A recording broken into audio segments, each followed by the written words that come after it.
Hey, hey, hey. How you Hello. doing? I'm really good, thank you. So excited to be here. I've been tuned in for a lot of the day, Bless listening to as you. many people as I can, and I just want to say what an awesome job you're doing. The other speakers, it's been really inspiring as a day. So thank you for all of the hard work that's gone on behind the scenes to make it happen. Really. No, well, no, thank you for the words and yeah, it's just I was saying to Dan, it's been quite profound actually. Some of the stories that have been told and the yeah, it's just wonderful. It doesn't surprise me because we are surrounded by just incredible human beings. But it's nonetheless, it still shocks you if that makes sense. Yeah, so true. And I have to say, as quite a newbie to the community, I've just felt so welcomed. Like I've been here for way longer than I than I actually have been part of the community. And just yeah, I can't fault the support, the cheerleading, and just the generosity. So yeah, That's lovely. wonderful. That's a wonderful thing to hear. Thank you. That's awesome. Now, Nicola, because firstly, I want you to introduce yourself, and I want you to introduce yourself in a bit of a deeper way because I know who you are, and as you say, you're new to the community, and you were first to jump on this. You're like, yes, this is me. I like this. This sings my song. I want to know why. I want to understand a bit more about you and where you come from and how you got into coaching because I think that always tells something. We had Sarah Anthony on earlier, which I'm sure you're um, connected with already, and inevitably we're going to be talking about our minds off the back of that. But I think it's really important to understand how you got into that line of work. Oh, brilliant. Thank you. And loved listening to Sarah earlier. So great questions. A little bit about me. I think I've been on quite a zigzaggy journey, as loads of us do go on. So originally I went to uni, studied sport and exercise science, and so had a background, was really into health promotion, fitness, and felt really passionately about it. And at the same time, I mean, that's, I guess, an interesting story in itself that I loved singing. I was like, I'm just going to sing. That's what I'm going to do. And my mum and dad, who were just incredible, went, yeah, great, go be a singer. How about you go to uni, at the same time and build up some skills in the background? So I would do pubs and clubs and kind of be out there self-employed at the weekends. And Wow, I also did do not know that. that's extra thing that people are learning about me today. So this is all good. So was self-employed in the early days and just loved that creative side, loved the creativity. But I kind of look back, even to go back further than university, I I think I was probably coaching people in school, not under that banner, not known in that way. But if there was something that someone's going, I want to get here and I'm not here yet, and I could find a way to have a conversation to support them in getting close to where they wanted to be, I would just jump in and do that. And so I see really early on that aspect. Went and did my degree, my background in sport, worked in fitness.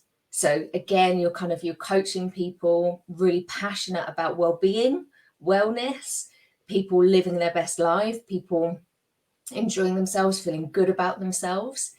And that led into, via a little bit more self-employment, as being a sports lecturer.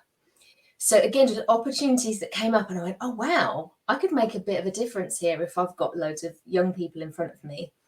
And so went within this environment, working as a sports lecturer. We had football academy, loads of sports students, loved it, had so much energy initially.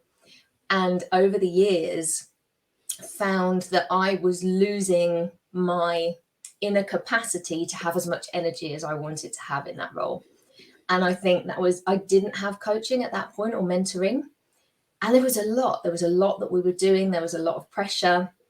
And so at that point, I went, you know what? If I can't do this with all of my energy and all of my enthusiasm, I'm going to look to move and do something else. Maybe this isn't the perfect fit because I want to do everything. Or I'm either all in or I'm not. So I I like decided that. to take a bit of a shift. And I was recognizing in myself that it was stressing me out. So I started to get that awareness, and a job role that came up, and I'm one for kind of synchronicity, intuition, see what comes up. And a job came up in safeguarding. And although I hadn't had a specific safeguarding role, although we're all safeguarders and safeguarding as teachers, as lecturers, I saw a role as a safeguarding trainer in the NHS and went, wow, I could get passionate about that because of the experiences of my learners. And so moved over into the NHS. So I'd done 4 years lecturing and went on to do 8 years in safeguarding. And Wow. so it was talking about child abuse, adult abuse, came later on in my career, and also neglect. And I was super passionate about it and could see how I could make a difference. And I was like, if I can keep teenagers engaged, and I like to think I do my very best with that. Well, that's going to be quite an event for some of the NHS staff and some of the PowerPoints they've had in the past. So I went in with all of my energy, all of my enthusiasm, and delivered to thousands of staff in the NHS in the area that I worked in, super passionate about it. And as someone who's quite sensitive, which I think showed with my experience in the lecturing, to be in a safeguarding world, I look at it on paper now, I go, wow, to sit in that role, to end up in that role, someone who's quite sensitive, there is a lot that you are taking on in that moment. And so I absolutely loved my time in safeguarding, but became apparent maybe 2 years in, when I was doing lots of work around domestic abuse, child sexual exploitation, when we had a number of cases that were gaining real prominence in the UK. And I would kind of immerse myself in everything to write the training. So I'd have like 3 weeks of reading all of these reports on exploitation and the experiences of young people. And it was really starting to get to me, as you would expect. At that point, I started to have some really, really good safeguarding supervision and support. And the person doing that was also doing some coaching, some mentoring, and had some really good support in there. And as time went on, I just needed to build up more and more skills for my own resilience. So I was doing things at the same time as my career to keep myself from burning out, to keep myself from the things that I was talking about absolutely taking over and consuming me. Because it can be so dark in that world to the point where you leave the house and everyone you see, you're like, is that something I need to be concerned about? And so was building up these skills with a longer term plan to then utilize them, because I had been lucky enough to meet some incredible trainers, go on some incredible courses that went, oh, that looks quite interesting, and ended up training in a number of different things, something called SITAP, which relates a lot to trauma, anxiety, addiction, led me to then train in hypnosis. Went on a weekend course initially, didn't know it involved hypnosis, sat there about half an hour into the first day. It's like, right, here's how you do it, off you go. The look on my face, like the sheer terror, was really amusing for absolutely everybody. But followed my intuition, did that weekend, then went on to train again. And that was with phenomenal trainer and hypnotist, a guy called Carl Smith. And he talks a lot about trauma. So at the same time as doing all this work in safeguarding, I was learning about the capability and the possibilities of some of these therapeutic methods. And that got me really excited, because you see a level of, I guess, the darkness with the safeguarding stuff, and we need the awareness, we need the curiosity, we need to spot it. But equally, it's about that positivity and that optimism. And I've always been quite optimistic and positive. It's about that what happens to somebody does not define the rest of their life. And there are incredible people out there doing amazing work. And I am so thankful and so lucky to have a tribe of phenomenal, I call them change workers, people that work with individuals and do this kind of work on a daily basis, changing people's lives where they've been through something that others might see as really horrific, and they themselves might see it in that way, and to work with them so they can move beyond that and absolutely live their best life. So I was lucky enough, and I'm so grateful for the way that things lined up. I was, build things up in the background, so I've got a plan, and then you lower your hours, and then you go full steam ahead with the other work. And there was actually a restructuring at work, and I was made redundant. And I'm so sweet. Yeah, ideal way out. Apparently, really rare in the NHS. A few people are like, this never happened. Yeah, you done well. They must have really not liked you. Height of a pandemic. Getting rid of someone who does this stuff. So I just, I love how the stars lined, universe, if you're into that kind of thing. Yeah. It gave me an opportunity to really do what I wanted to do. And I think I'm in line with that. And really interestingly, my team, when they were doing the restructuring, we'd had conversations about my resilience and that I was looking to move out. So it wouldn't have been a sensible plan to factor me in. Because I wasn't an NHS bod, I didn't have a nursing background to replace me like for like. Can we find another sports lecturer from elsewhere in the world? It was going to be tricky to find someone to do that role. And so it was perfect for them, worked really well for me. And I got the, kick up the bum that I needed to use all these skills that are incredible and change lives that I'd been doing. When people were asking me, I was doing bits in the background, building the work up, but not out there, not telling everyone that I did it. People close to me knew, but I was kind of hidden with what I was doing. And so I trained as a coach in my last year of NHS employment, and that really brought all the things together that I'd done. And so when the redundancy came, I was like, love the work of Heart Math. So that's, for people that are listening, it's Heart, HEARTMATH. They do phenomenal work around wellness, around self-regulation, emotional regulation, and it's just incredible. And I've known about them for years, so took the opportunity to become one of their team of coaches. I also invested heavily in myself. I took some time out. I decided that I was going to do some coaching, met a Heart Math coach on the course who was working with another company, and did a year of really intensive coaching to work on some of the things that have come up today, in a critic, in a saboteur, all the reasons that maybe I hadn't gone out and done this stuff sooner.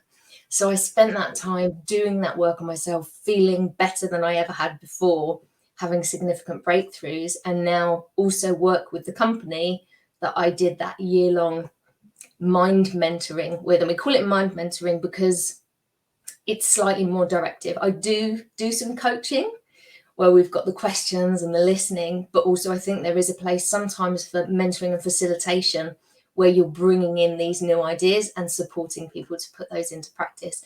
So that's kind of the long version of how I got to where I am now. I'm just so excited to be doing it. It lights me up on the inside.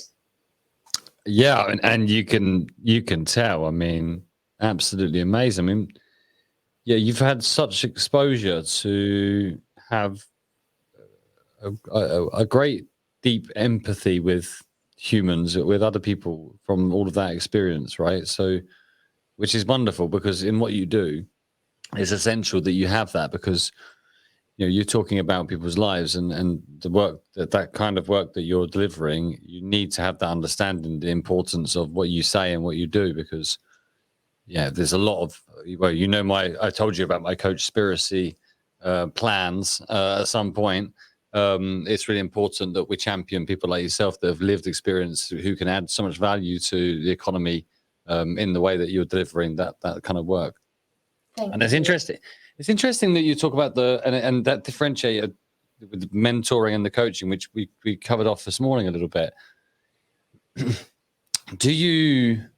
Is that a natural switch, or is that a conversation before you engage with someone? Is that, do they make that choice, or do you kind of realize it and make that switch? I think it's a very individualized conversation. And when I'm working with anyone, I will have a call initially, where are you now? Where do you want to be? And we'll have that discussion. And I'll be honest about which of the things that I do I think is going to give you the most value and the biggest transformation. And for me, I think that often sits on the kind of the mentoring or kind of facilitation side, and there is absolutely a role for coaching. I'm such a champion for it. Yeah. What I love is where you bring tools and techniques in that people can use, and you do that as a coach, absolutely. I love the element of, I'm a trainer by background, so I love the teaching, training element, as well as the other side of it, because someone's coming to you possibly having done other things, having read tons of books. You know, I've worked with people that have been doing what I do way longer than I've been doing it. And so it's about, okay, what do we need to bring in here? What do we need to put in place that's going to support? And also with some of the things that I do, for example, some of the heart math work, some of the quality mind coaching that I do, which is essentially the mind mentoring, we've got a structure that's really powerful and gives incredible results. And so with the coaching, we're not following a structure in such a set way, if that makes sense. It's following a program in Yeah, what I understand. that gives that result. But I know there are coaches and mentors who could wax lyrical on the differences, I'm sure. Yeah, I mean, that, in a much more eloquent way that I can. Well, that's the thing. Everyone's got their own way of delivering things, and that's the beauty of business, isn't it? That is the beauty of it. So interesting. So your relationship then with mental health during all of this, you've been through and seen. I relate to the conversation again with Danny Bridge earlier, or some of the conversation we're having earlier around when you're exposed to that much in terms of when, especially in the stuff you're doing around safeguarding. How do you maintain a positive mental fitness, a positive mental state? What sort of, a bit like Justin, I asked Justin to kind of disclose some of his habits. I'm always really interested because people like yourself, clearly very driven, clearly very self-conscious in the way that you put yourself out there. You're very confident. You come across this way, and that's not an accident. That's not an accident. You've done that. You've taught yourself how to be that way. So just interested in some behind the scenes more tactically, how do you maintain that mindset?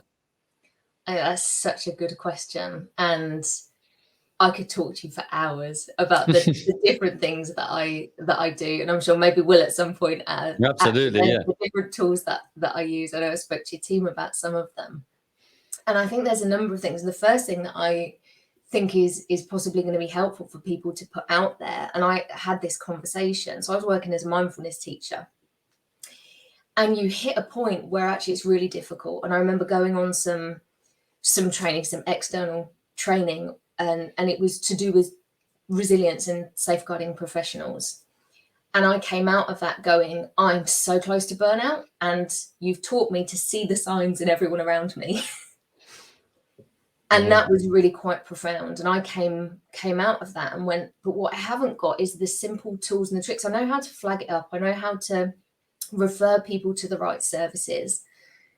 However, what are people doing in the moment? And I think some of the conversation earlier about when people are in crisis, they're really struggling, they're not hitting the level of threshold for support, but they need support in that moment.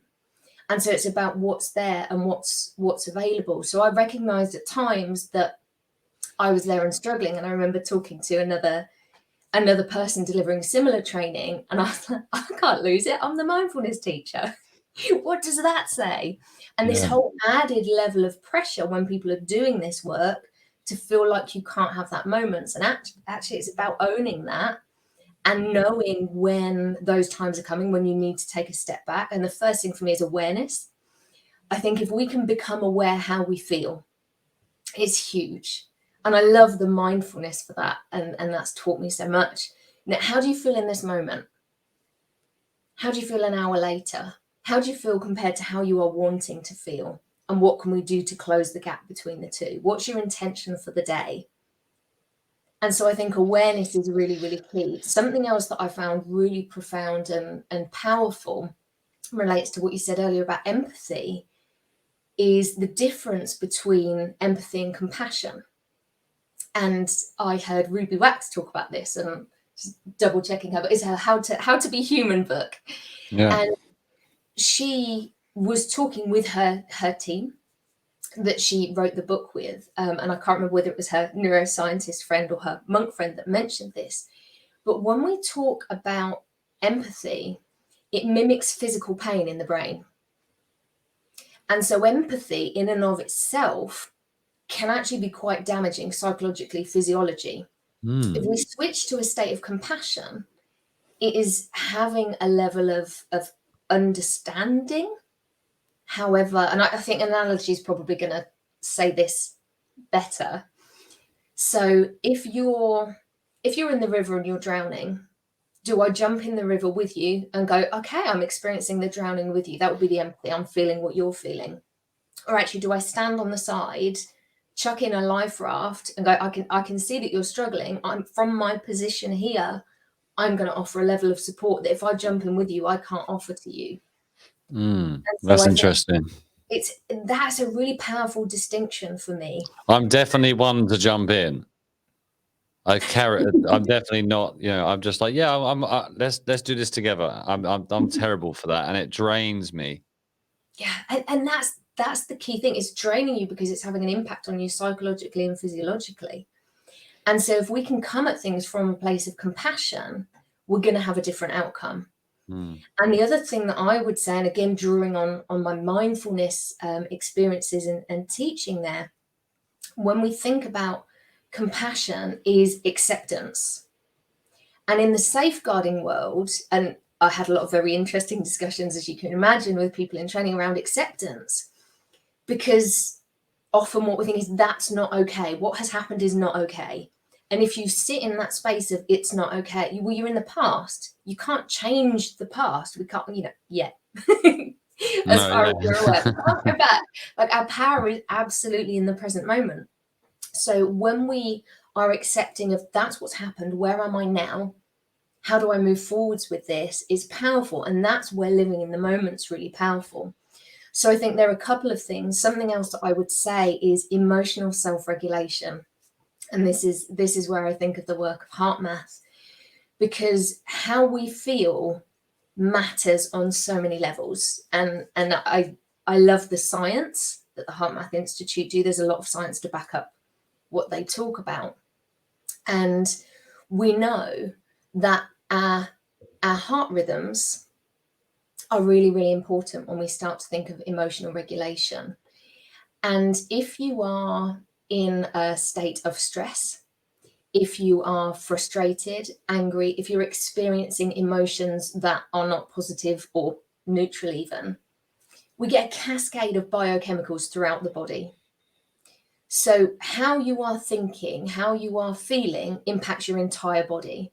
And what we know, and I find this so fascinating, is that we don't have as much access to our intelligence. Our blood flow is shifting away from our brain.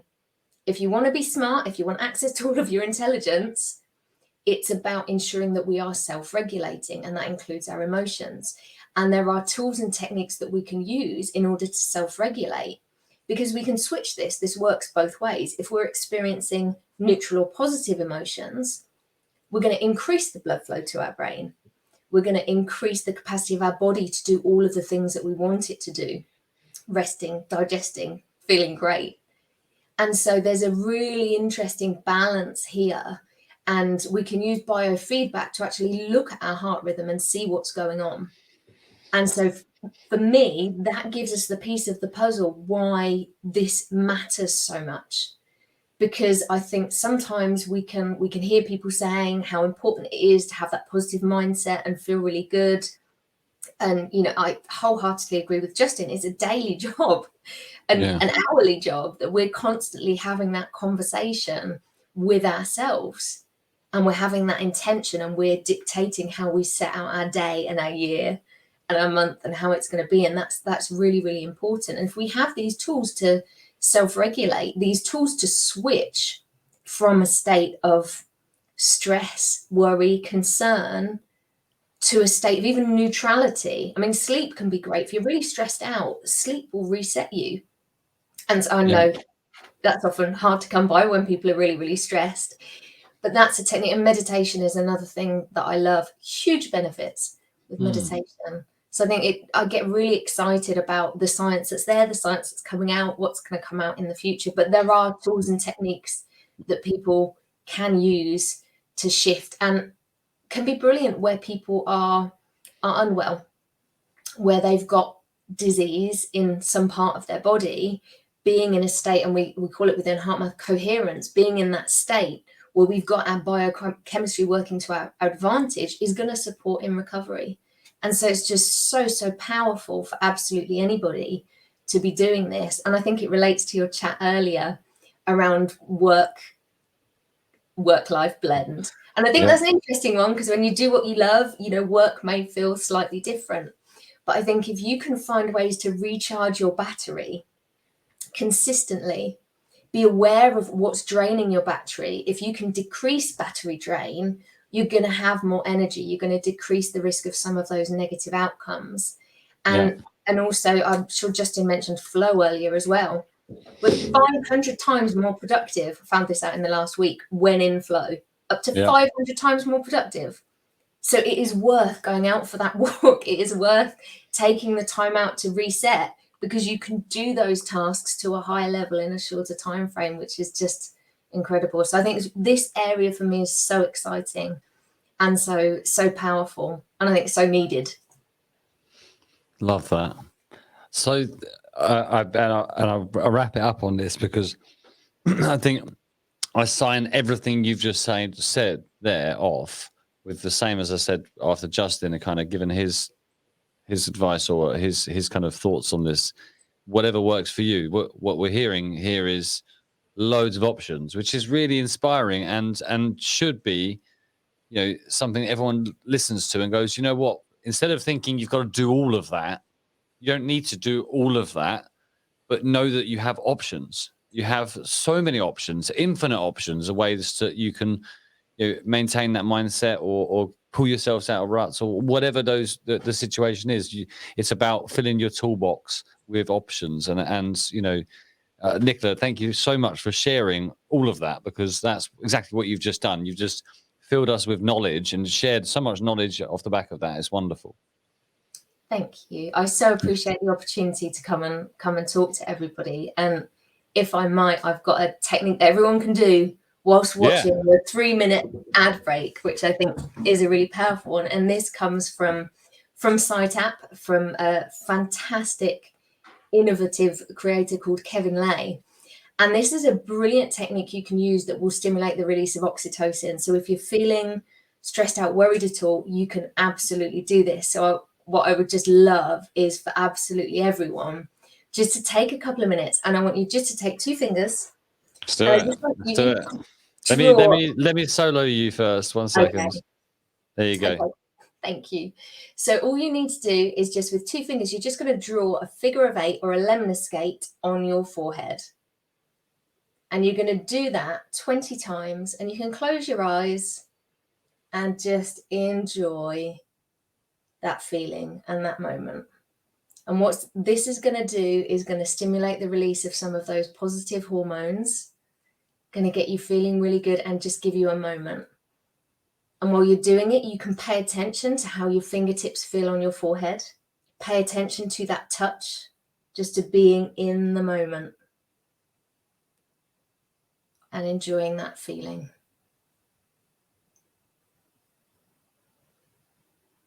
So just continue to do that.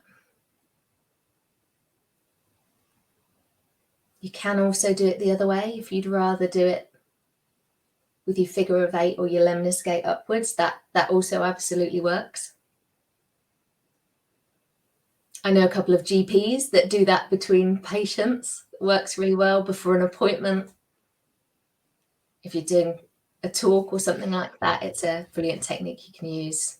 So that's a lemniscate exercise there that anyone can do in any moment. And I love to share tips like that, because I adore it. And these are the ones that I draw on. These are the things that I've learned. Beautiful. Thank you so much, Nicola. One, for joining this community. You've joined at the right time for you and us, I believe. And it's wonderful to see you just, get involved in everything and be so supportive in the way you do so. Can I ask you quickly before we go and get my next guest, your one thing that you're really excited about 2022 for? Thank you. So I just want to say, firstly, absolute privilege to be here, to be part of the community. Super grateful to you all. So thank you. Like, my absolute pleasure to be here. I'm excited about working with my existing clients, new clients coming on board, working with different corporations, doing corporate work. I'm just so excited about, you can tell how excited I get talking about this, and just doing more of this and seeing the shift and the change and the transformation, because it lights me up. So it's my privilege to do that work. So I'm just excited to be doing it. So thank you. And keep up the awesome work. You are doing an incredible job, and it's just amazing. So thank you so much.